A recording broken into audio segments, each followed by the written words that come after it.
iedereen welkom heet in een nieuwe podcast aflevering. De persoon die voor me zit ken ik al een tijdje. Ik ben enorm blij dat je er bent, ook met je boek, Casper. Voordat we in het boek zelf duiken, misschien is het leuk voor de luisteraars dat je jezelf even kort introduceert. Ondertussen ben je met pensioen, maar daarvoor heb je een heel actief leven gehad natuurlijk. Ja. Ik ben Casper Silkes, geboren in Roermond in 1953. Ben na mijn gymnasiumopleiding geschiedenis gaan studeren aan wat toen nog de Katholieke Universiteit heette en tegenwoordig de Radboud Universiteit heet. En was eigenlijk altijd van plan om verder te gaan met moderne geschiedenis van de 20e eeuw. Ik was enorm geïnteresseerd in geschiedenis van Duitsland, de geschiedenis van het interbellum. Een enorm bewogen periode, jaren 20, 30, waarin het de ene kant uitgegaan is, had misschien ook de andere kant kunnen uitgaan en zo. Een periode die mij heel erg interesseerde. Totdat ik bij de afdeling Sociaal-Economische Geschiedenis, waar wij in de kandidaatsfase ook een tentamen moesten doen en colleges moesten lopen, meer geïnteresseerd raakte in sociale geschiedenis. En toen kwam ik een artikel van Jos Perry tegen over socialisme in Maastricht. En dat was ook een klein stukje gewijd aan de Sociaal-Democratische Bond in Roermond, mijn geboorteplaats. En ik was totaal verbijsterd. Ik zei, hoe kan dat nou? Dat in zo'n katholieke stad als Roermond iets van een sociaal-democratische beweging geweest is. Dus dat triggerde mij wel een beetje. En die belangstelling voor geschiedenis van de arbeidersbeweging is later verbreed tot meer sociale geschiedenis van arbeidsomstandigheden, woonomstandigheden. En toen ik voor het vraagstuk stond, wat onderwerp kies je voor je kandidaatscriptie, ben ik in eerste instantie met 4 jaargenoten onderzoek gaan doen naar een aantal dorpen in de Pil. En mijn insteek was, daar is veel werkverschaffing geweest in de jaren 30. En we spreken dan over periode 76, 77. Toen begon de werkloosheid in Nederland al wat op te lopen om begin jaren 80 tot enorm te stijgen. 100.000 werklozen per jaar erbij. Maar wat mij frappeerde was dat er nauwelijks iets geschreven was over de werklozen in de jaren 30. Dat was nog een onbeschreven blad in de sociale geschiedenis. Dus ik dacht van ik ga me in die werkverschaffing verdiepen. Maar daar was eigenlijk heel weinig materiaal over te vinden. Plus op een gegeven moment merkte ik ook dat ik toch eigenlijk liever op mijn eigen onderzoek wilde doen dan met een groepje mensen. Want dan zat je toch weer aan allerlei verplichtingen vast. En dat vond ik op een gegeven moment een beetje beklemmend. En toen ben ik naar Maastricht gegaan. In de zin dacht ik van Maastricht is de oude industriestad. Dus kijken van hoe het daar zat met de werkloosheid in de jaren 30. Maar toen kwam ik de eerste teleurstelling tegen de toenmalige gemeentearchivaris, meneer Wouters. Die zei van nee, dat is allemaal nog veel te dichtbij. Dat archiefmateriaal mag je alleen maar raadplegen als het ouder dan 50 jaar is. Nou, dat kon dus op dat moment niet. Dus toen heb ik mijn kandidaatscriptie geschreven over de periode 1914-1925. En toen ik mijn doctoraal onderzoek moest gaan doen, dat was eind jaren 70, zat er een andere archivaris, Toon Jenneskes, en die zei van, dat regelen we. En toen ben ik dus me gaan verdiepen in de geschiedenis van de werkloosheid in Maastricht. Ja, dat is een hele aparte geschiedenis, heeft geleid tot een boek, tot een tentoonstelling. En fragmenten daarvan zijn ook in dit boek te vinden. Ja, dus alles stond eigenlijk klaar voor een carrière als historicus, maar je bent toch een heel andere kant op gegaan. Ja, dat klopt. Ja, ik ben afgestudeerd in juli 1980 en dat nogmaals zei ik juist ook al, dat was de periode van werkloosheid begon te stijgen. Het werd lastig om een baan te vinden. Ik wilde eigenlijk iets met lezen en schrijven. Het ging eigenlijk een beetje de richting journalistiek uit, maar daar lagen de banen ook niet voor het oprapen. Heb een paar keer voor de klas gestaan op de havenafdeling van de Pederken Roermond, op een MAVO-school in Gulpen en hier op het Stedelijk Lyceum, wat tegenwoordig Bonnefante College is. En dat vond ik aan de ene kant wel leuk, maar aan de andere kant bleef het een beetje knijpen zo van, ik wil er eigenlijk liever iets anders en zo. En toen kwam de mogelijkheid om via de stichting Werkgroep Geschiedenis Arbeidersbeweging Limburg, waarvan ik al lid was sinds medio jaren 70, en die hield zich bezig met de geschiedenis van de arbeidersbeweging Limburg, om een boek en een tentoonstelling te gaan maken over de werkloosheid in de jaren 30. Dat heeft geleid tot het boek Crisis in Maastricht. Crisis dan met het woord K op zijn jaren 70, zal ik maar zeggen. En werk en werkloosheid in Maastricht in de jaren 30. En dat heb ik een heel leuk project gevonden. Daarna ben ik in contact, heb ik nog een jaar bij Titus Spanhuizen, de Stadsarcheologische Dienst, gewerkt. Ja. Ook in een tijdelijke arbeidsplaats. En toen ben ik via een goede vriend, die was bevriend met de vroegere vriendin van mijn broer. En die werkte bij de Limburger. Ben ik uiteindelijk bij de Limburger terechtgekomen. Heb ik een halfjaar contract gekregen. Dat werd betaald door het arbeidsbureau. Daarna kreeg ik een jaarcontract. En toen kreeg ik een vast contract. En toen ben ik 33 jaar in de journalistiek werkzaam gebleven. Wel veel over historische onderwerpen geschreven. Mm-hmm. Ook af en toe nog wel wat historisch onderzoek gedaan. Maar ja, het journalistieke werk slokte je toch zodanig op. Tuurlijk. Dat echt een grotere historisch onderzoek niet toekwam. En dacht ik van dat wordt iets voor na mijn pensionering. En ja, mij fascineerde altijd vanaf een moment dat ik mij in Maastricht in de jaren 30 ging verdiepen, kom je natuurlijk op de geschiedenis van de aardewerkindustrie uit, als belangrijkste werkgever, op de geschiedenis van de regoes. En kom je vanzelf ook wel een beetje erachter van hoe bezwaard of hoezeer die naam regoe tot felle reacties kon leiden in Maastricht. Daar kwam bij dat... en nog steeds. Nog steeds, ja, daar kom ik daar misschien wel op. Maar even iets uit mijn eigen familiegeschiedenis. Ik heb een neef die in Maastricht en die is getrouwd met een meisje regoe. En op familiebijeenkomsten vertelde zij wel, niet aan mij, maar via van hoe bezwaarlijk ze het gevonden had om met die naam op te groeien. Nou ja, dat is ook een beetje het eerste hoofdstuk van mijn boek geworden. Ben ik bij de nazaten van de regoes gaan vragen van hoe was het nou eigenlijk om met die naam in de jaren 50, 60 op te groeien. Maar terugkomend op die naam regoe, in de jaren 70 kwam ik dan voor onderzoek in Maastricht. En dan kwam je op een sociaal historisch centrum wat toen nog gevestigd was aan de Bosstraat. En daar tegenover stond het beeld van Petrus. Ja. En dat werd van tijd tot tijd beklad. En dat intrigeerde mij ook wel. Ja, dus onlangs nog, hè? Hing er een plakkaat over? Er hing een plakkaat op. Van de Socialistische Partij. Ja, van de SP. En dat ging over het feit dat het kinderwetje van Van Houten, dat van 1874, 150 jaar...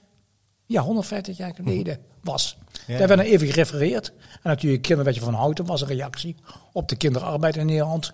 En als je over kinderarbeid spreekt, dan spreek je over de firma van Peters Regoe. Daarna firma Peters Regoe en zonen waar veel kinderarbeid voorkwam. Maar nogmaals, kinderarbeid, als je het wat genuanceerder bekijkt, kwam natuurlijk in de 19e eeuw in heel Europa voor. Ja. Ook in de agrarische samenleving.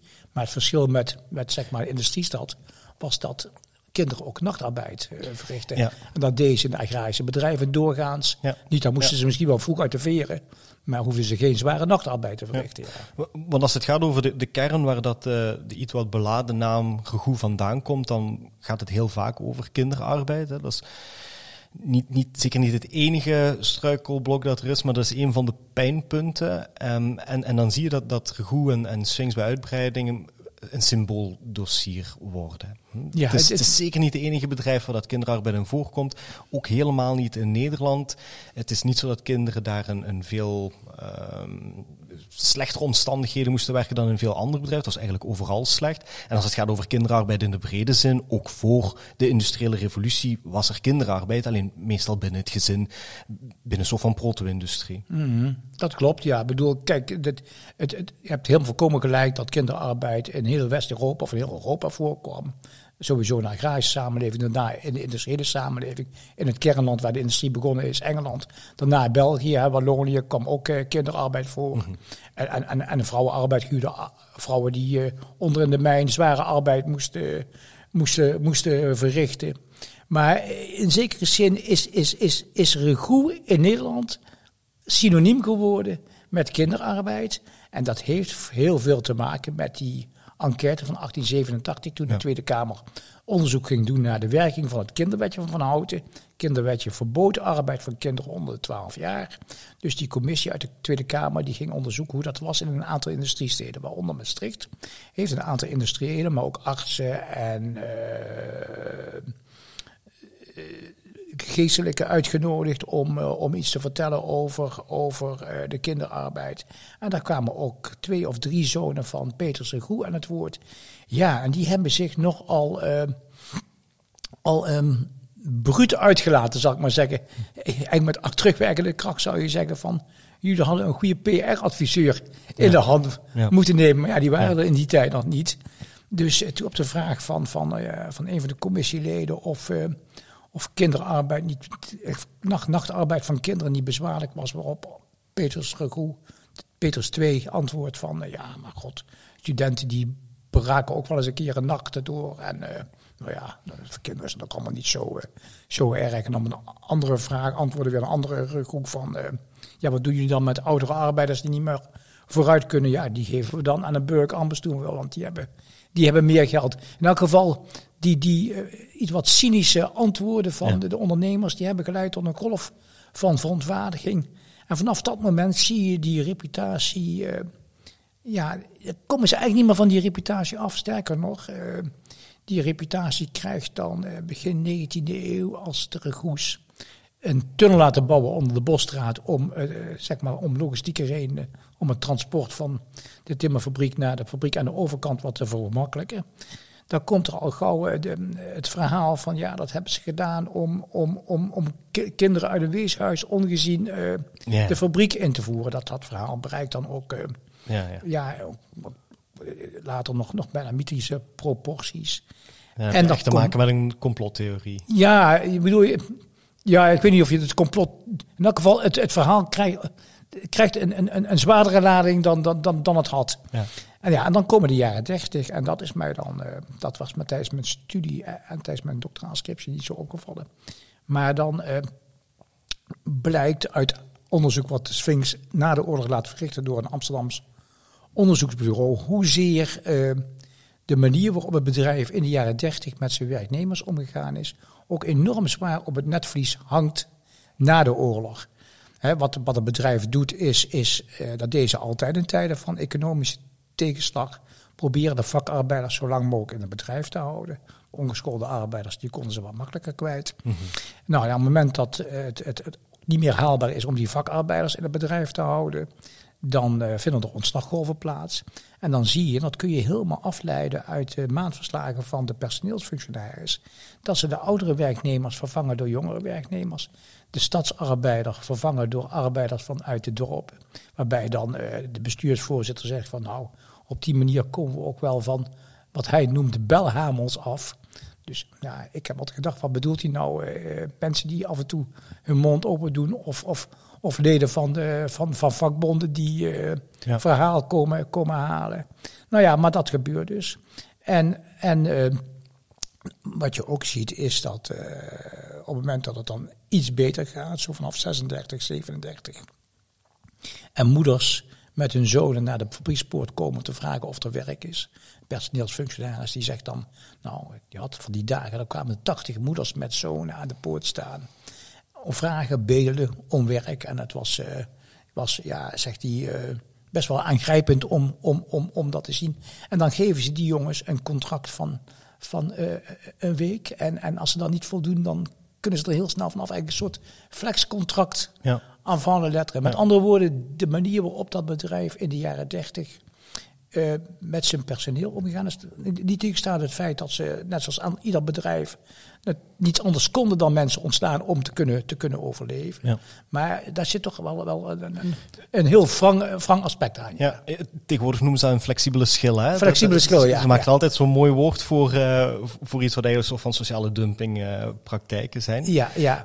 De Sphinx kampt met een slechte naam. Dat begint natuurlijk al ruim voor de jaren 30. Hè? We hebben het al kort over gehad over die kinderwet. En Sphinx komt daar ook wel een beetje in het vizier natuurlijk, omdat het de eerste echte grote onderneming in Nederland is. Ja, absoluut. Ja, ik bedoel, kijk, de grote verdienste van Petrus Regoe, dat is een evident feit naar mijn mening, is dat hij in een periode waarin een groot deel van de bevolking behoeftig was in Maastricht, onder de armoedegrens zat. De enige grote werkgever in de stad was het garnizoen. Maar ja, daar kon niet iedereen van leven. Is hij toch degene die met zijn, in eerste instantie met zijn glasblazerij, naderhand ook met zijn aardewerkfabriek, ook met de andere fabrieken waarmee hij begonnen is, en in navolging van Regoe andere aardewerkfabrikanten in Maastricht werkzaam werden. ja, ze hebben wel werkgelegenheid verschaft. Ja. En de koning Willem II, die was natuurlijk officier over Regoe te spreken. Zei van, geef mij 10 mensen van het kaliber Regoe. Ja, en al de industrie die ik aan België verloren heb, die heb ik weer terug. Ja. Heb je die idee, en zelfs kunnen we zeker ingaan op het thema van het boek, maar ik wil nog net iets meer de context schetsen. Ja. Heb je het idee dat het genoeg geweten is dat die bakermat van de industrialisering hier in Limburg zit voor Nederland? Nou, gegeven het feit dat in het westen van het land soms wat te weinig aandacht is voor de randgebieden, denk ik dat niet echt goed op het netvlies staat. Ja. Kijk, het verbaast mij ook een beetje, dan ga ik even voor eigen parochie praten, dat het boek heeft in Elsevier's Weekblad heel kort recensie gekregen, onder andere met de term genuanceerd boek. Mm-hmm. Maar dat geen enkele landelijke krant het boek opgepakt heeft. En het zal misschien ermee te maken hebben dat de naam Sphinx en de naam Regoe een halve eeuw geleden misschien wat meer tot de verbeelding, tot het kennisrepertoire hadden behoord. En dat nu toch wat minder is. Niet in Maastricht overigens. Hè. Ik bedoel, hier hoef je het woord met Regoe en Sphinx laten vallen en je krijgt de verhalen los. Ja. Ja, het is voor mij ook iets wat wrang. Hè. Heel veel van de start van de industrialisatie zit in Limburg. Sphinx heeft daar Regoe heeft daar een enorm belangrijke rol in gespeeld. Op dat moment ook landelijk, ook met de politiek en met het Koningshuis heel duidelijke banden. Limburg werd op dat moment niet echt gezien als een periferie, maar net als die motor die het gaat trekken. Die quote die je net aanhaalde van de koning is daar ook heel kenmerkend in. En dat is grotendeels verloren of vergeten. En veel andere gebieden worden dan wel nog gewaardeerd als, hier is het ooit allemaal begonnen. In Eindhoven met Philips bijvoorbeeld heb je dat heel erg, dat leeft echt nog. Is ook een zichtbaarder merk, begrijp ik ook wel. Maar met Sphinx, dat is wat weggedemsterd en grotendeels vergeten. Tenzij dat het gaat over negatieve aspecten en dan herinneren mensen zich dan opeens wel, zoals die kinderwet en andere voorvallen. Ik vind dat iets wat... Het is niet zonde natuurlijk, maar het is wel ergens spijtig. En er is heel veel negatiefs te vertellen, maar er is zeker ook in die versnelling van de maatschappij om uiteindelijk te komen tot wat we nu hebben. En wel ook nog een positief verhaal te vertellen over de start van de industrialisatie. Nee, eigenlijk zou je met de kennis die we nu hebben, misschien Limburg als het kernland van de industrialisatie van de 19e eeuw kunnen beschouwen. En dan hebben we het met name over Maastricht. Hè. Behalve de Regoes waren hier nog andere fabrieken, papierfabrieken, de Maastrichtse Zinkwitmaatschappij, die hadden ook een vestiging. Mm-hmm. En dan trek ik daar ook nog even de mijnen bij die rond 1900 op gang komen. Ja. En zonder de mijnen zou Nederland in de Eerste Wereldoorlog geen energie gehad hebben. Ja. Nee, absoluut niet. En het is ergens ook wel logisch natuurlijk, maar als je kijkt naar Maastricht, ten opzichte van de rest van Nederland ligt het echt in de periferie. Maar, zeker in de periode dat de industrialisatie opkomt in België, het ligt zodanig dicht bij Luik, het ligt zodanig dicht bij die koolbekkers ook daar. En de start van de industrialisatie en de rol van de Maas. Het is de gedroomde locatie. Nog los van het feit of Regoe visionair te noemen is voor zijn tijd. Maar naar locatie toe is het echt de ideale plek om iets op te starten. Ja, zeker. Ik denk dat wat dat betreft was Maastricht complementair aan Luik. Zonder de industrialisatie in Luik. Er zijn ook al gegevens over financiering vanuit Wallonië. De Société Ceramique is voor een deel met Waals kapitaal. Er was een Waalse ondernemer bij betrokken, samen met een Maastrichtse ondernemer. Maastrichtse Zinkwitmaatschappij hebben ook weer een Belgische connotatie en zo. Dus en de kennisoverdracht, hè? Arbeiders die ze in het begin hebben binnengehaald, vak... dat is natuurlijk wat bij Regoe, dat blijkt uit het onderzoek waar Peter-Jan Knechtmans mee bezig is. Hij is bezig met een nieuwe biografie van Petrus Regoe en die heeft precies nagetrokken waar heeft Regoe zijn eerste werknemers vandaan gehaald en wat hij dus doet. Zowel op het moment dat hij in 1826 aan de Jodenstraat, dat is ook heel weinig bekend, met een kleinschalige productie van glas begint, dan haalt hij zijn ervaren glasarbeiders uit Wallonië, uit Fornesch. En bij de aardewerkfabricatie zie je precies hetzelfde. Wat Regoe eigenlijk doet, is een soort kenniswerkers aanvangen. Naar Maastricht halen. In dat opzicht is het is die bal met tegenwoordig heel erg interessant. Ja. Ja, er zijn wel meerdere parallellen daarin. Want je hebt aan de ene kant de kenniswerkers. En als je een verhaal als bijvoorbeeld de ASML, er is volop behoefte aan. Maar aan de andere kant ook laaggeschoolde arbeid, die we nu vooral in de landbouw dan zien. De grootschalige landbouw natuurlijk. Arbeidsmigranten. Hè? Dus daar zitten heel veel parallellen in. Ja, en bedoel, het interessante is natuurlijk dat, tenminste ik ben het niet tegengekomen in de 19e eeuw, dan zou je Peter Janners moeten vragen. Maar volgens mij is er nooit een discussie geweest over het feit dat Regoe zoveel kenniswerkers uit Wallonië of Engeland hier naartoe haalde. Hè. Bij Engeland heb je nog, ook dat zie je in Maastricht, de naam Shepherd. Is een Engelse naam, maar die komt dus van die aardewerkers die uit Stoke-on-Trent, bij Wedgwood weggekocht zijn door Regoe. Wat dat betreft was het een heel clevere man. Tegelijkertijd vind ik bij Peters Regoe, hij is aan de ene kant is hij ondernemer, aan de andere kant blijft hij ook altijd koopman. Hè. Hij doet er alles aan om toegang te krijgen tot bijvoorbeeld het keizerlijk hof in Japan via dat eilandje voor de kust, Deshima bij Nagasaki. Slaagt hij er toch in om zijn aardewerk, of zijn sieraardewerk, dan ook aan het hof in Edo, wat tegenwoordig in Tokio, te krijgen. Dus ja, ik vind dat... het was een man van vele markten thuis, zou ik maar zeggen. Ja. Hij had van thuis uit mee natuurlijk. Zijn ouders hadden een winkel. Ja. Dus hij zit daar wel ergens met familiale geschiedenis in het vakman. Ja, hij was een pintere jongen. Hij ging naar het Atheneum in Maastricht. Maar moest daar op ik geloof het 14 of 15 was, moest hij weg omdat zijn vader gestorven was. En toen kwam hij in de winkel en daar heeft hij goed zijn ogen te kost gegeven van, nou, waar komen die leveranciers vandaan? En op een gegeven moment gezegd van ja, ook misschien door de omstandigheden gedwongen, van ik kan dat zelf ook gaan produceren. Nou ja, dat is de bakermat geweest van zijn industrie. En de man was, wat heeft de man allemaal niet gedaan? Hij heeft samen met een familielid een kweerfabriek gehad, geloof ik. Nog ijzerwarenfabriek. Nagels. Was politiek actief, maar dat werd in het politieke landschap in Maastricht niet zo op prijs gesteld. Hè. Dat was een beetje een liberale club. Okay. Van onder leiding van burgemeester Piels. Ja. En de Regoe heeft toch ook altijd wel wat banden gehad met de katholieke kerk. Ja, was het wel een beetje een ultramontaan, hoor. En ik weet ook dat hij zorgde voor de eigen energietoevoer. Leidingen met gas. Met gas heeft hij geprobeerd. Glazen leidingen. Glazen leidingen, dat heeft hij geprobeerd aan de gemeente te sluiten, maar dat is niet zo'n succes geworden. Het was wel iemand die probeerde dus niet alleen te produceren, maar ook tegelijkertijd te zorgen voor zijn eigen energie. Eigenlijk die hele infrastructuur zelf proberen uit te bouwen, omdat je niet makkelijk... Niet afhankelijk bent, nee. En eigenlijk een beetje, wat noemen we dat, zelfvoorzienend.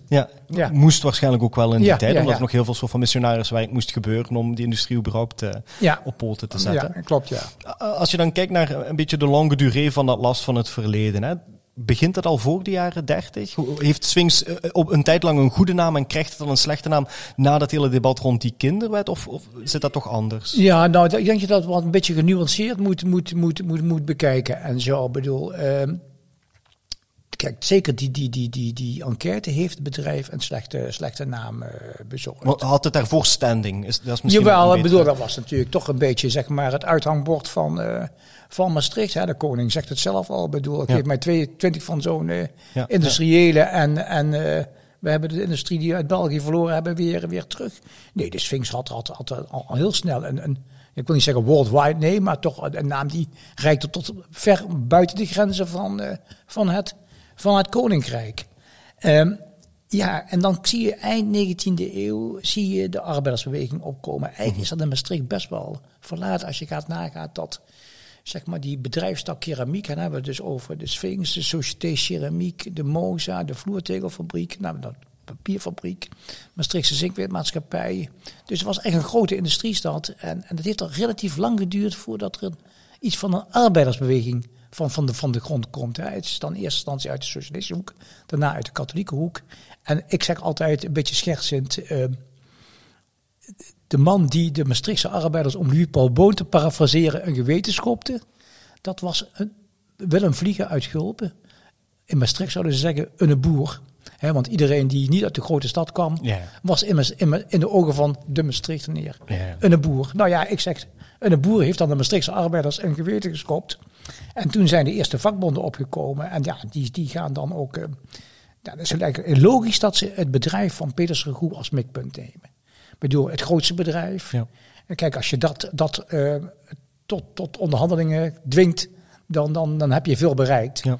En dat wordt dus ook als mikpunt genomen. Ik bedoel, de arbeidsomstandigheden bij andere bedrijven, als bijvoorbeeld de papierfabriek, de KNP, waren echt niet zoveel beter. Ook daar kwam kinderarbeid voor. Ja. Ook daar waren de arbeidsomstandigheden niet al te best. Zowel de materieel opzicht, of maar de loon niet al te best, maar arbeidsomstandigheden ook niet al te best. Als je de memoires van Gerard Pieters, de makker van Willem Vliegen, leest, dan grijs je daar ook soms te bergen. Maar nogmaals, de Sphinx werd het bedrijf het eerste waar stakingen uitgeroepen werden. Maar ja, de vakbonden zijn op dat moment echt nog niet sterk genoeg. En dat blijft eigenlijk ook altijd gedurende de 20e eeuw. Hè. Als je gaat kijken naar de periode na de Eerste Wereldoorlog, want dan is er een Russische revolutie geweest, is in Duitsland een mislukte revolutie, maar in elk geval de politiek en de burgerij in Nederland weten drommels goed, we moeten nou het toch over een andere boeg gaan gooien. We moeten betere sociale wetgeving komen. Dan zie je dat de vakbonden proberen collectieve arbeidsovereenkomsten te sluiten. Maar dat lukt heel, heel lastig, omdat die grote werkgevers, dus de Sphinx, Société Ceramique, KMP en de Maastrichtse Zinkwetmaatschappij, die komen in Luik in het gebouw van de Crédit Liégeois in het geheim bij elkaar. Dan spreken ze af. Als er individuele arbeiders zijn die klachten hebben of beter loon willen, kunnen ze altijd bij de directie terecht. Ja. Maar de vakbond komt bij ons niet over de vloer. En het heeft tot 1933 geduurd, totdat er een staking was geweest bij de Sphinx, voordat het eerste bedrijf, in dit geval dus de Sphinx, een collectieve arbeidsovereenkomst afsluit met de vakbonden. Dat is allemaal veel later dan in de rest van die hand. En dat heeft er weer toe geleid dat in de jaren 20 er wel veel gestaakt wordt, maar dat is meestal een patroon van wilde stakingen, dat de arbeiders het water tot aan de lippen staat en zeggen van nou moet er actie ondernomen worden, maar dan de vakbonden, die hebben dan vaak strenge criteria van je moet zoveel mensen georganiseerd hebben voordat je tot een staking kunt overgaan. Ja. En de organisatiegraad in Maastricht was per definitie niet hoog. Maastrichtse arbeiders klaagden misschien veel, maar waren weinig bereid om daar de daad bij het woord te voegen. Het is sowieso interessant. Hè? In 1933 wordt Sphinx dan wel deels op de knieën gedwongen. Als het gaat over de klachten die de arbeiders hadden, gaat het dan vooral over het gebrekkige loon? Want dat is een van de dingen die terugkomt. Of gaat het toch eigenlijk ook wel vooral over die werkomstandigheden? Allebei, maar ook over werkomstandigheden. Dat blijkt uit dat onderzoek na de oorlog. Dan komt er een Amsterdamse bureau, dat gaat dan onderzoek doen onder werknemers van de Sphinx als onder de publieke opinie. En bij beide categorieën komt de Sphinx als slechtste werkgever uit de bus. Mm-hmm. Beste werkgever is Staalwerken de Maas. Mm-hmm. Paradoxalerwijs een heel katholiek bedrijf voor de oorlog, waar een groot christenstandbeeld buiten stond en waar de arbeiders altijd de pet moesten afnemen. Want als ze dat niet deden, dan kregen ze nou geen boete, maar dan werden ze toegesproken door de directeur Emiel van Oppen. Maar goed, even terug naar dat onderzoek. Sphinx komt dan als slechtste bedrijf uit de bus. Maar wat je dan vaak leest is van, je komt hier als 14-jarige jongen binnen, maar je leert er niks. Op je 60e doe je nog precies hetzelfde. Ja. Er zit geen progressie in. Er zit geen progressie in. En dat is eigenlijk toch wel, de Sphinx is een paternalistisch geleid bedrijf. Weinig oog voor wat ik dan maar noem moderne industrial relations. Pas na de oorlog krijgen ze eigenlijk voor het eerst een personeelsfunctionaris, of een chef personeelszaken, Bert Soeters, een jurist. Ja. Wordt Jozef Regoe, een van de bestuurders, aanbevolen door Jozef Plesman, de directeur van de KLM. Zegt van, dat is een goeie, die moet je pakken. En Soeters die probeert ook wel, wat moderner personeelsbeleid in te voeren, waarbij ook wat meer gekeken wordt naar wie gaan we aannemen. Kijken, the right man on the right place neerzetten. Dat probeert hij wel. En hij probeert ook het bedrijf een beter imago te geven door met allerlei regelingen te komen, spaarregelingen. Mensen zouden krijgen de mogelijkheid om met hulp van het bedrijf, met geld van het bedrijf, een eigen huis te bouwen eventueel. Ja. Maar tot grote frustratie van Soeters pakt het niet. Het krijgt hij ook niet alles geregeld. En in 1964 vertrekt hij zwaar gefrustreerd naar de NSI. En de Sphinx blijft eigenlijk een heel erg paternalistisch geleid bedrijf. En dat zit een beetje aan de manier waarop misschien is dat ook wel kenmerkend voor familiebedrijven. Hè? Als je zegt van zo hebben we het altijd gedaan. En dat past ook een beetje, dat vind ik zelf wel, in de jaren 50... past ook wel een beetje bij de Maastrichtse samenleving. Is een beetje in zichzelf in zichzelf gekeerde samenleving. De Sphinx is ook een beetje een in zichzelf gekeerd bedrijf, wat toch een beetje de boot mis op het gebied van moderne arbeidsverhoudingen. Ja.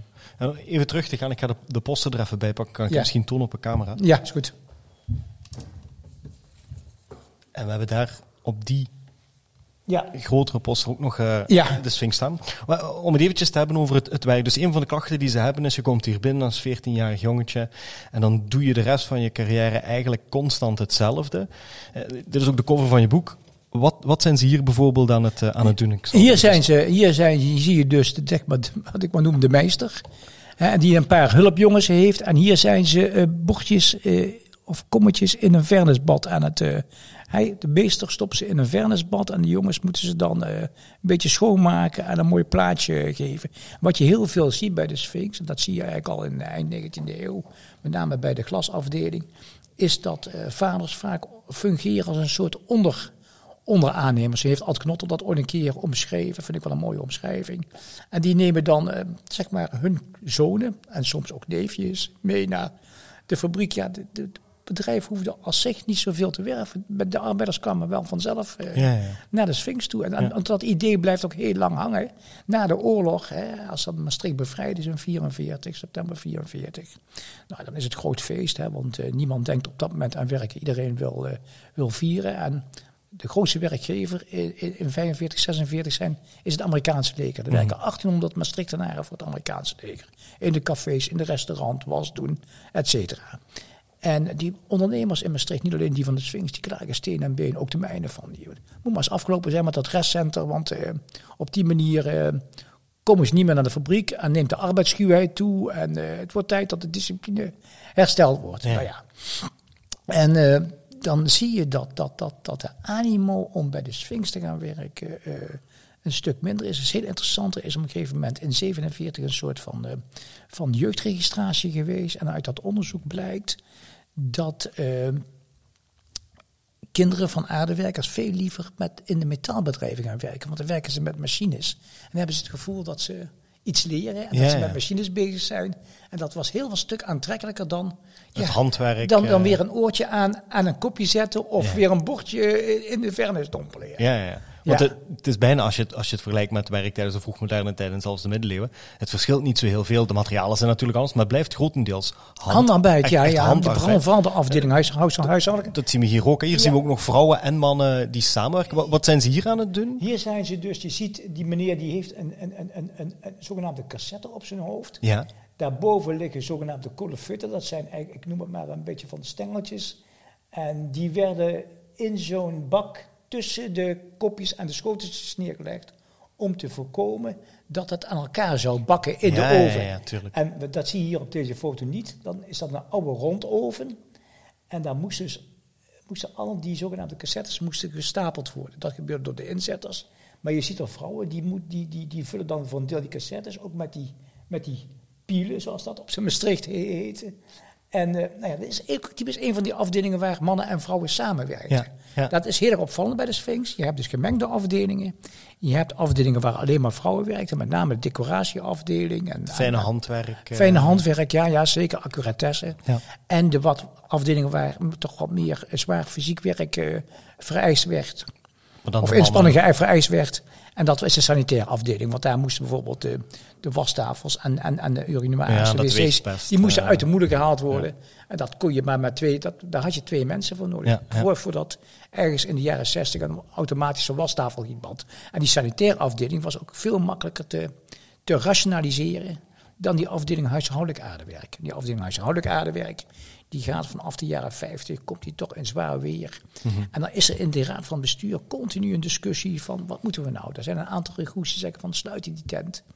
Maar dan roepen de anderen weer van, ja, maar dat kun je niet maken, want dan moeten we honderden mensen ontstaan. En we hebben toch al een slechte reputatie. En wat levert ons dat dan op? Een nog slechtere reputatie. Ja. Dus ze schuiven het zich voor zich uit. En dan proberen ze in de jaren 60, begin jaren 60, met behulp van een firma Automatisme et Techniek uit Parijs om die huishoudelijk aardewerkproductie te mechaniseren. En dat wordt een grote mislukking. Ja. Al die pogingen om dat te doen met machines mislukken. En dan besluiten ze om eigenlijk een soort van sterfhuisconstructie toe te passen bij de afdeling huishoudelijk aardewerk. Alle werknemers onder 30 die worden overgeheveld naar de sanitaire afdeling. Oudere werknemers gaan met een soort van wat ik noem prepensioen. Ja. Mensen die een lichamelijk gebrek hadden of een geestelijk gebrek. En de Sphinx had veel van die mensen aangenomen omdat ze blij waren als ze iemand te pakken konden krijgen. Ja. Die gaan dan naar de sociale werkplaats. Die sociale werkplaats die wordt later weer overgeheveld naar de sociale werkplaats van de gemeente. Tegenwoordig MTB. Ja, en op die manier wordt dan een soort sterfhuisconstructie voor de afdeling huishoudelijk aardewerk toegepast. En die gaat dan eind jaren 60 dicht.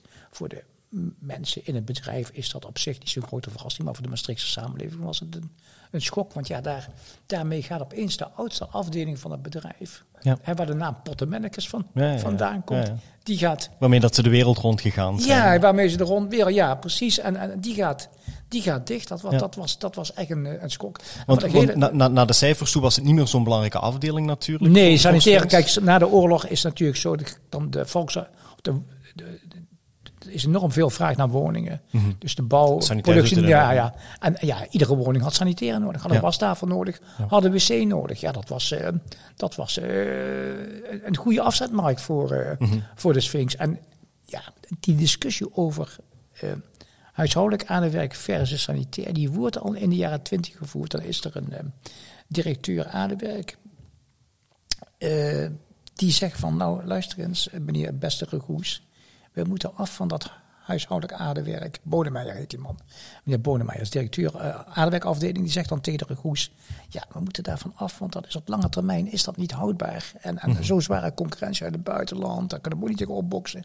We moeten volledig inzetten op sanitair. Maar dan zie je dat die Regoes, die willen dat niet. Die zeggen van luister eens, dit is het erfgoed van onze vaderen. Ja, daar moeten we mee verder. Ja. Dat kunnen we toch niet zomaar opgeven. Het is interessant om te zien, hè, want ze hebben natuurlijk een emotionele band, omdat het een familiebedrijf is gebleven. En ik weet niet of het een wetmatigheid is, maar ergens heb ik wel het idee dat een familiebedrijf x aantal generaties goed kan gaan, maar na verloop van tijd is die rek daaruit. Onlangs in België het voorbeeld van Hol, de busonderneming. Busonderneming.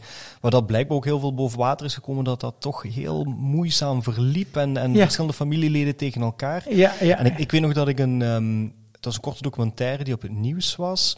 En na vader van Hol werden ook dus alle zoons meegenomen in het bedrijf. En dan creëerden ze eigenlijk posities. De ene was dan directeur commerce en de andere was directeur werkplaats. En dan, om die familiebanden. En hoeveel generaties heb je dan? Hè? Hoe lang gaat het nog goed? Hè? Ja, nou ja, ik kom zelf. Mijn vader had samen met een broer een ijzerwarenhandel. Geen groot bedrijf, we hadden 10 werknemers in Roermond.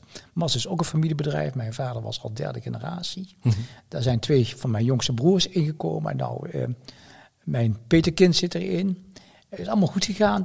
Maar ik zeg van schertsend, wat je heel vaak ziet bij dit soort bedrijven is, de eerste generatie die bouwt het op. De tweede generatie die bouwt het uit. En de derde generatie, dat is de gevaarlijke generatie. Want die denken van dat de boom tot in de hemel reikt. En ik zeg altijd, die deden niks anders dan auto's kapot rijden tegen de boom. Dat kan je niet 1 op 1 op Sphinx. Nee. Het is veel langer goed gaan daar. En een andere overweging, buiten alleen die emotionele band, is zoals je beschrijft, is dat ze zich toch wel bewust zijn van dat imago dat ze hebben. Dat ze niet zomaar eventjes kunnen zeggen, goh, die hele afdeling die doen we gewoon dicht. Zoals je nu wel ziet bij heel veel Amerikaanse bedrijven, zelfs als ze nog volop winst maken, dat ze er toch voor kiezen om bepaalde onderdelen gewoon sluiten, want er is net niet genoeg winst. Hè. Ja, dat was misschien dan wat je noemt in Engels een blessing in disguise. Ja. En zo van kijk, die reputatie die weegt zo zwaar dat we dat nou even niet kunnen doen totdat zeg maar de economische omstandigheden ze geen andere mogelijkheid meer laten en zo. Dus kijk, en dan moeten ze verder met sanitair, maar die afdeling blijft ook kwakkelen. Dus vanaf eind jaren 60, begin jaren 70 is het eigenlijk een ingestage neergang. De 74 verkopen de Regoes het bedrijf aan Reed. Dat is een grote Britse multinational. Die geeft een krant uit, de Daily Mail. Die hebben papierfabrieken. Die hebben ook een eigen bouwdivisie. Die maken ook tegels. En Reed dacht van, nou ja, dan kunnen we misschien synergie krijgen. Hè, is dat met een mooi woord, met Sphinx-tegels. Want Sphinx maakt ook tegels. Ja. Plus voor Reed was 74 een mooie entree in de Europese gemeenschappelijke markt. Hè. Engeland treedt dan toe tot de EEG. Dus dan was het voor Reed ook interessant om een vestiging op het continent te hebben. Maar dat wordt geen groot succes. Ik bedoel, de correspondentie die gaat dan voornamelijk over vanuit het kantoor van de Reed Building Products in Londen richting Maastricht gaat dan heel vaak over van jullie liggen achter op schema met productie. En die mensen bij die top van Reed Building Products, die maken zich grote zorgen over het stijgende loonpeil in Nederland in de jaren 70. Ja, dat zijn de jaren waarin de Economist, gezaghebbend Engels weekblad schrijft dat Nederland zijn aardgasbaten aan het verjubelen is onder socialist Joop den Uyl. Ja. En ik bedoel, dat wordt allemaal niet zo'n groot succes bij Reed. En dan begin jaren 80 worden bedrijven weer zelfstandig. Dan komt Bert Kaptein. En Bert Kaptein vind ik wel een interessante iemand. Die komt weer van een ander bedrijf. En die maakt de Sphinx tot de lieveling van de beurs een tijdje. En die zorgt er ook voor. Die zegt van dat weet ik uit gesprekken met een nazaat van Rick Goes. Die goed bevriend waren met Kaptein. Dat... die ergerde zich ook aan ook die slechte reputatie van de Sphinx in de jaren 80. Ja. En die gaat dan op een gegeven moment MVV sponsoren. Dat vind ik een heel slimme zet. Want met MVV kan iedere Maastrichtenaar zich wel identificeren. Ja. Met de Sphinx niet. Dus de goodwill die je kreeg omdat je MVV sponsorde, kwam ook weer een beetje op je bedrijf op je bedrijf terug. Want die slechte reputatie die blijft dus heel lang aanhouden. Dat is het echt een lange termijn. In 33 gaan ze dan voor het eerst op de knieën, komt er een CAO. Ik neem aan dat dan de omstandigheden voor de meeste arbeiders wel verbeteren. Misschien nog niet meteen heel veel, maar er zal toch wel iets gebeuren in die CAO? Dat was niet direct verbeterd, want die CAO ging gepaard met loonsverlagingen. 5 tot 10%. Okay. En zeg maar het ging tegelijkertijd... kapt het bedrijf eigenlijk alle ontspanning die ze aan de werknemers biedt. Ze hebben heel lange tijd een eigen harmonie gehad, een eigen verenigingslokaal waar toneelavonden georganiseerd werden. Die subsidies zijn in de jaren 30 allemaal geschrapt. Want men moest bezuinigen. Er is in de jaren 30 ook nog even begin jaren 30 nagedacht. We moeten in 1934 moeten we het 100-jarig bestaan van de aardewerkfabriek gaan vieren. Maar toen zeiden ze van luister eens, dat kunnen we niet doen in een crisistijd. Ze hadden ook een plan om koninklijke goedkeuring aan te vragen. Toen zeiden ze nee, dat moeten we niet doen, want als we een koninklijke goedkeuring krijgen, dan moeten we daar een feest voor de arbeiders geven. Ik bedoel, daar is de tijd niet naar. En dat gaat waarschijnlijk ook geld kosten wat ze niet hadden. En ze moesten echt heel zwaar bezuinigen. Oké. Dus jaren 30 nog niet meteen verbetering. Ja, de oorlogsjaren zullen sowieso wat moeilijker. Ja, de Sphinx heeft gewerkt voor de Duitsers, zoals bijna ieder Nederlands bedrijf gewerkt heeft voor de Duitsers. En ze hebben kopjes en schoteltjes geleverd voor de Wehrmacht. Maar dat deed de Société Ceramique ook, dat deed de Moza ook. Ze leverden voor de Duitse markt. En na de oorlog, ik heb een lijst gezien van justitie, waarin alle Maastrichtse bedrijven staan die waar nader onderzoek moest plaatsvinden. Uiteindelijk is er dat geldt voor het hele Nederlandse bedrijfsleven. Eigenlijk helemaal niks gebeurd. Ook niet met bedrijven die... Nee, goed. Kijk, er zijn een aantal bunkerbouwers veroordeeld. En ook 2 Maastrichtse aannemers. Maar dan heb je het gehad. Ja. Er was toen ook wel iemand die is moeten vluchten. Een Joods...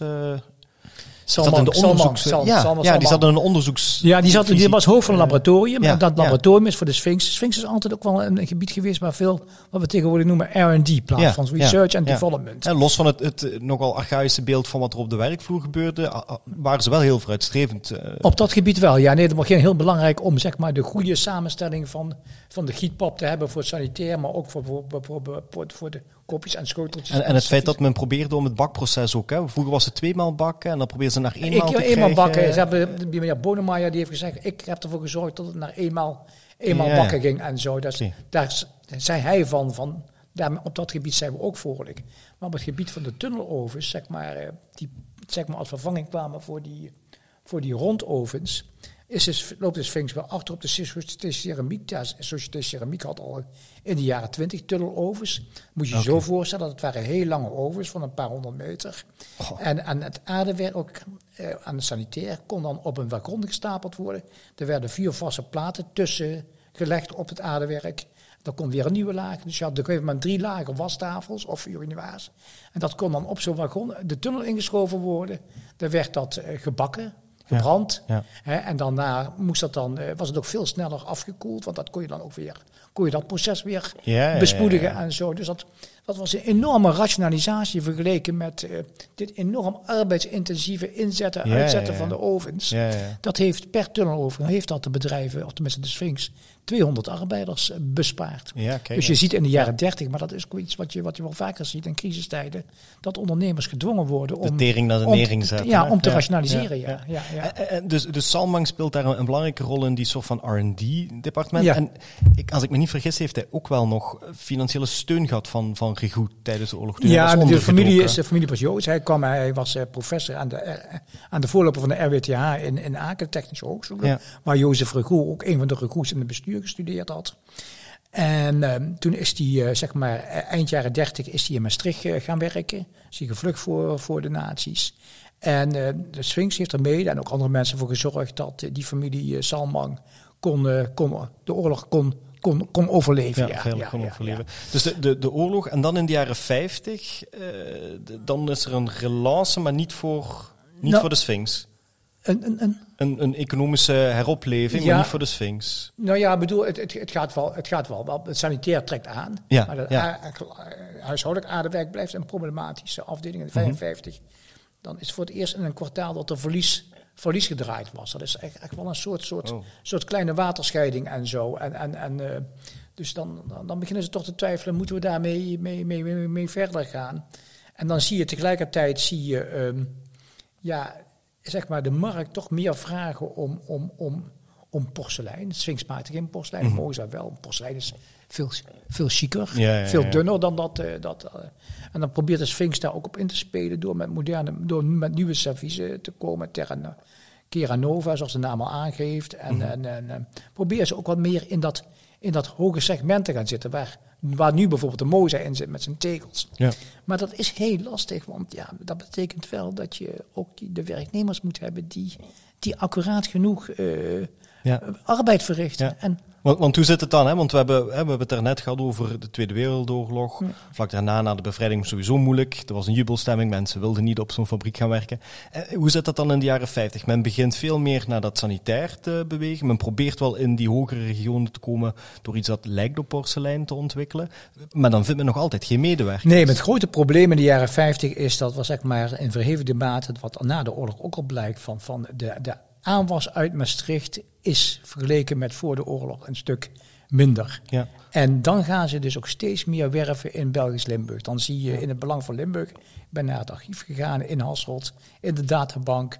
En niet zozeer de redactionele stukken gaan bekijken, maar de advertentiespagina's gaan bekijken. Ja. Nou, daar wemelt het van Maastrichtse bedrijven. De Sphinx voorop, maar ook de Moos en de Société Ceramiek. Maar ook Wagemans van de Tuinen, Artifor, de meubelfabriek, de rubberradiumfabriek. Dus het probleem van tekort aan arbeiders speelt niet alleen bij de Sphinx, maar wel vergeleken met de andere bedrijven in verhevender mate. Ja. En dan vragen ze dus in Belgisch Limburg meisjes, jongens, mannen, vrouwen.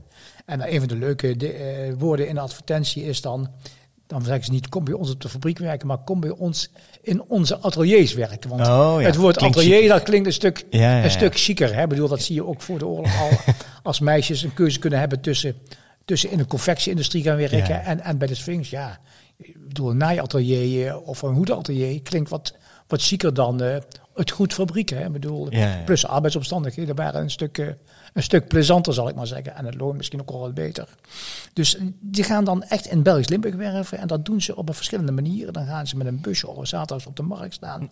Eerst in dorp in een omstrek van rond 20 kilometer van Maastricht. Maar dat wervingsgebied breiden ze eigenlijk steeds meer uit tot zelf Hechtel in het noorden van de Kempen. Dus onder de rook van Eindhoven. Ja. En dan krijgen ze ook wat problemen met Philips. Want Philips zit ook in Belgisch Limburg te werven. Hè. Philips heeft dan het grote probleem van Philips is dat die na de oorlog, dan is die arbeidsmarkt in Eindhoven omgeving eigenlijk leeggezogen.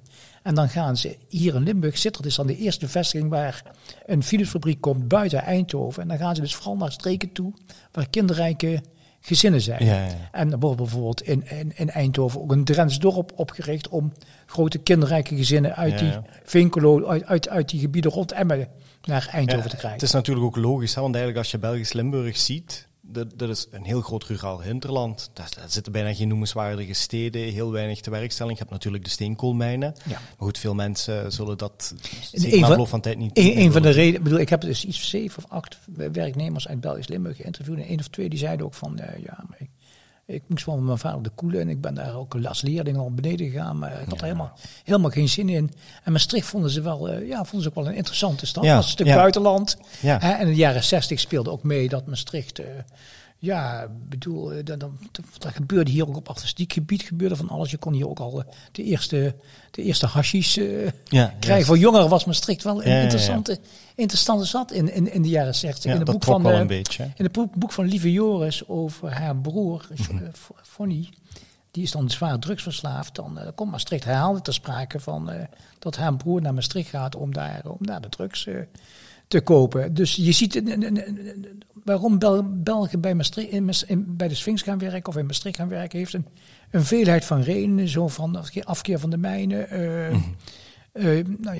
Soms is het de ene broer die de andere broer meenam naar de fabriek. De Sphinx die huurt dan een aantal Belgische busbedrijven in om de mensen met de bus hier naartoe te brengen. Juist, ja, en dat heeft een hele tijd heel goed gefunctioneerd, want die Belgische arbeiders die krijgen in de jaren 50 ook nog een aparte toeslag vanwege de valutaverschillen. En de Sphinx betaalt zelfs het kindergeld van...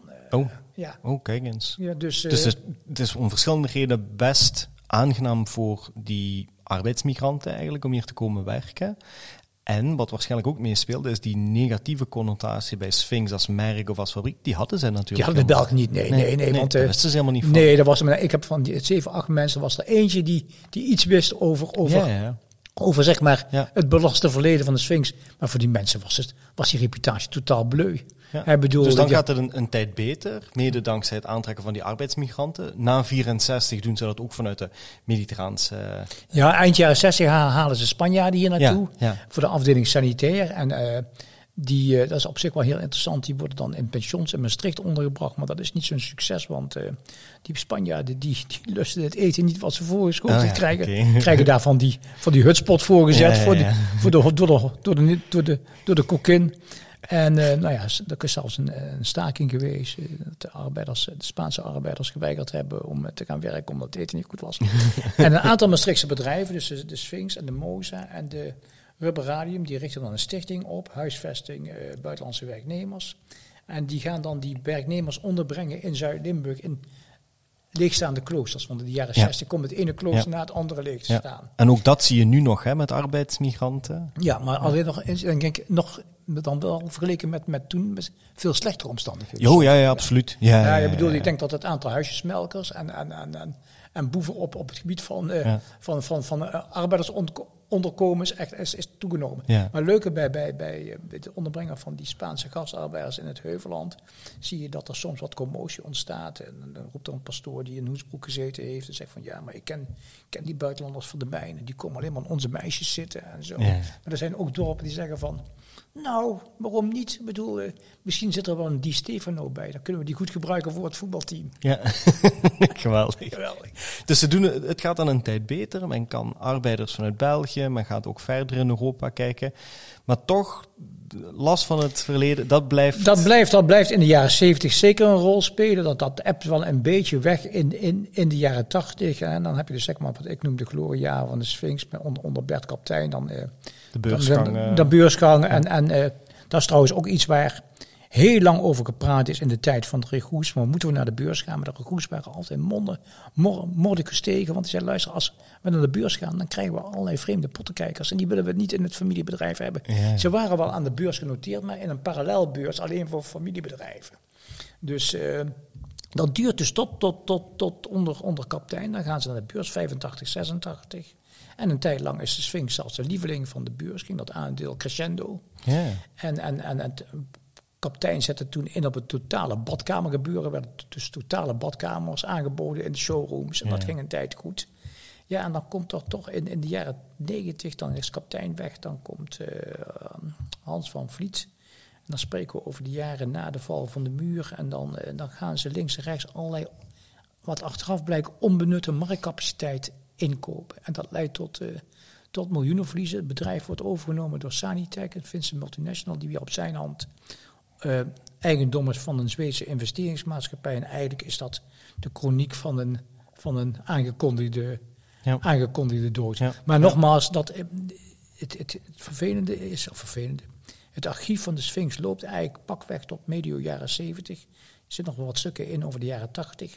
Maar over die laatste 20, 25 jaar is er geen archief bewaard gebleven, bij mij weten. Of het moet in Finland liggen, dat zou kunnen.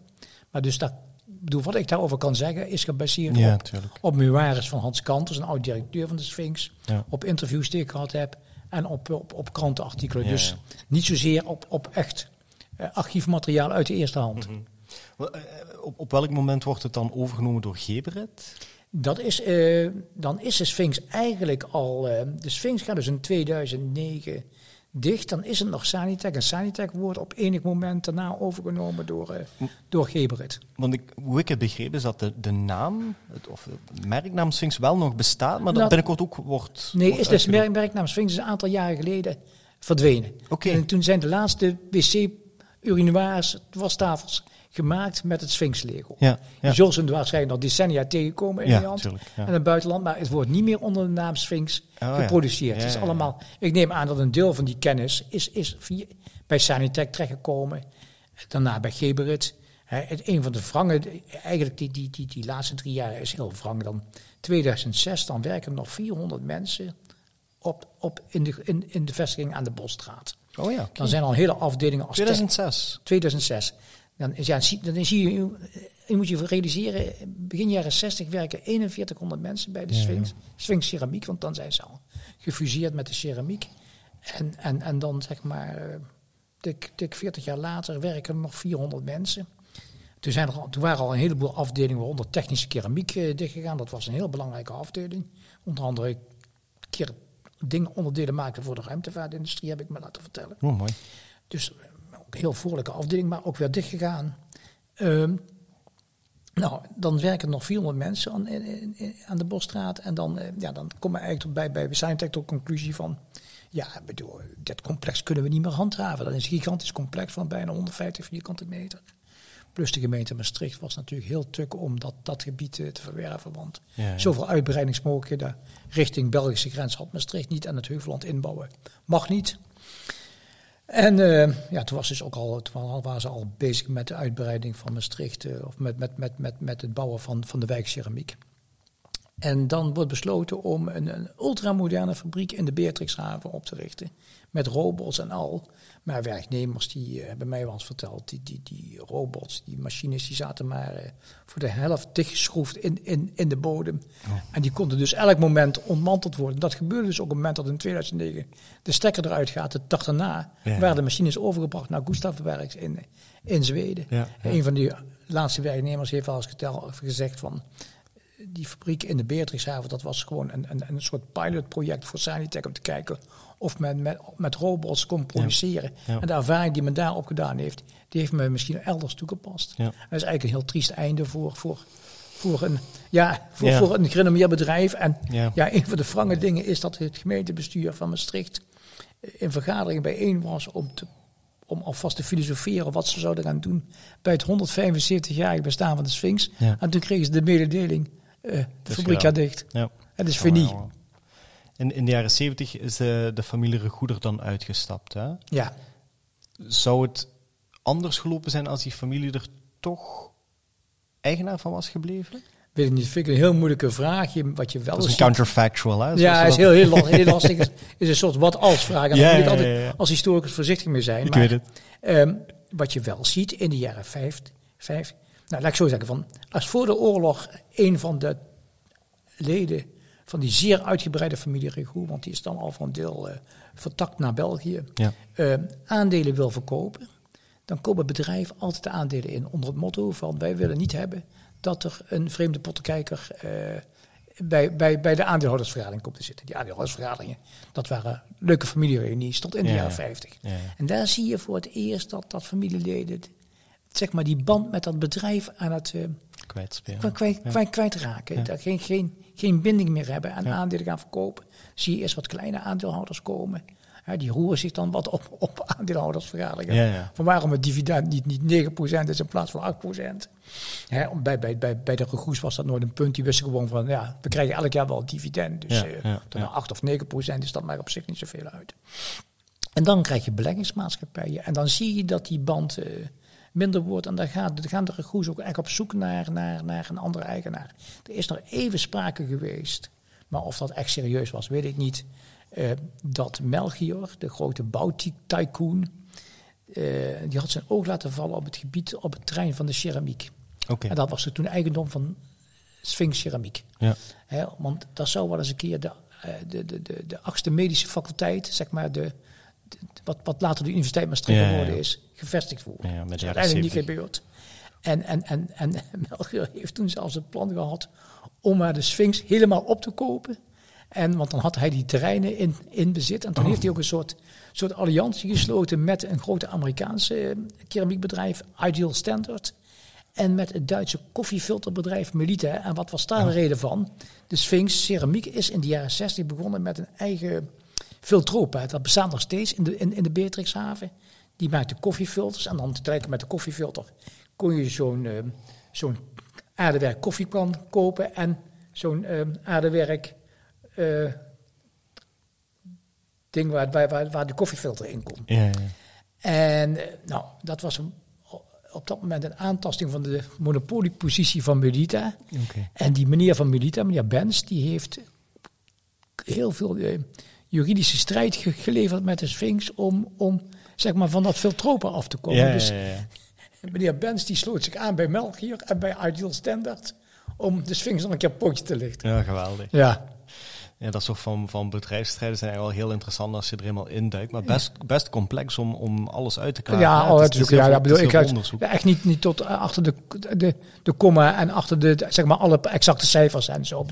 Ik heb geprobeerd een beetje leesbaar boek te schrijven met een beetje cliffhangers, dat de mensen kunnen doorlezen en zo.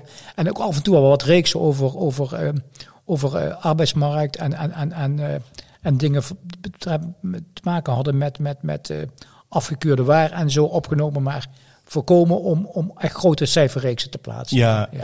Wat ik denk dat ook heel logisch is, zeker voor een boek, dat het goed doet als publieksboek ook, publieksgeschiedenis.